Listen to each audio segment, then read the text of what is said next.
pagi, perkenalkan nama saya Yulia Mida, NIM 191041683, kelas A1 Manajemen Pagi, mata kuliah Analisis Lingkungan Bisnis, dosen Adi Mursalin, SEMN.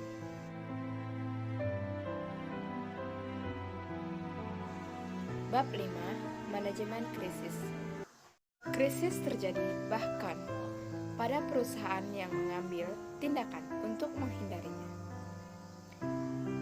Tindakan alam atau peristiwa acak terjadi. Kebanyakan krisis yang melibatkan bisnis bagaimanapun memiliki tingkat keterlibatan manusia. Dan setidaknya kemungkinan bahwa perusahaan bertanggung jawab atas krisis yang terjadi. Krisis yang membutuhkan perhatian segera dan dapat memiliki efek jangka panjang pada merek dan reputasi perusahaan. Krisis juga dapat mengubah praktik operasi perusahaan dan industri. Perusahaan bahkan yang belum pernah mengalami krisis telah mengambil langkah-langkah untuk mengurangi kemungkinan terjadinya krisis, merumuskan rencana kesiapsiagaan manajemen, dan mengembangkan rencana tanggap kritis. Namun, dalam banyak kasus, krisis sulit untuk diramalkan, tetapi perusahaan dapat mempersiapkan jenis krisis yang mungkin berkembang dan siap untuk merespon. Sifat dan penyebab krisis. Krisis adalah situasi di mana kerugian terhadap orang atau properti telah terjadi atau akan segera terjadi. Krisis biasanya tidak terduga, dapat meningkat dengan cepat, dan dapat merusak kinerja operasi perusahaan, reputasinya, dan kredibilitas manajemen. Krisis seringkali membutuhkan tindakan di bawah tekanan waktu, sehingga manajemen harus bertindak dengan rasa urgensi.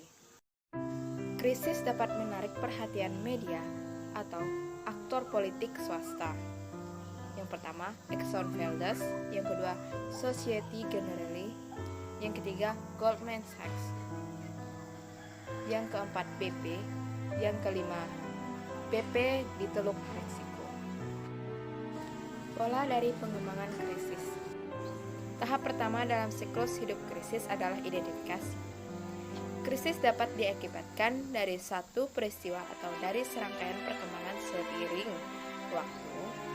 Krisis subprime mortgage adalah tahun 2008 adalah akibat dari hipotek berisiko rumah yang diterbitkan selama beberapa tahun yang mengakibatkan gagal bayar yang meluas ketika ekonomi melambat. Faktor penting yang mempengaruhi perkembangan fase publik dari sebuah krisis adalah liputan media. Degradasi lingkungan adalah masalah sosial yang penting dan menjadi perhatian sebagian besar masyarakat. Tindakan ini mencakup komunikasi dengan pemangku kepentingan publik dan pemerintah serta langkah-langkah substantif untuk menyelesaikan krisis dan mengurangi kemungkinan terjadinya krisis serupa di masa mendatang. Komponen dari pengembangan manajemen krisis. Manajemen krisis memiliki 5 komponen.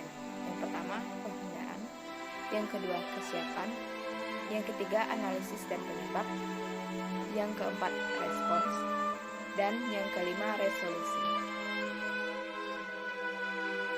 Komunikasi efektif dan tidak efektif. Komunikasi dan perbaikan adalah 2 komponen utama dari respon krisis. Karena krisis sering berkembang dengan cepat, informasi seringkali tidak lengkap dan spekulasi serta rumor bisa terbang. Dalam beberapa krisis, pemerintah dapat memainkan peran penting dalam berkomunikasi dengan publik, tetapi perusahaan seringkali memiliki informasi yang lebih baik daripada pemerintah, sehingga kerjasama dengan pemerintah menjadi penting.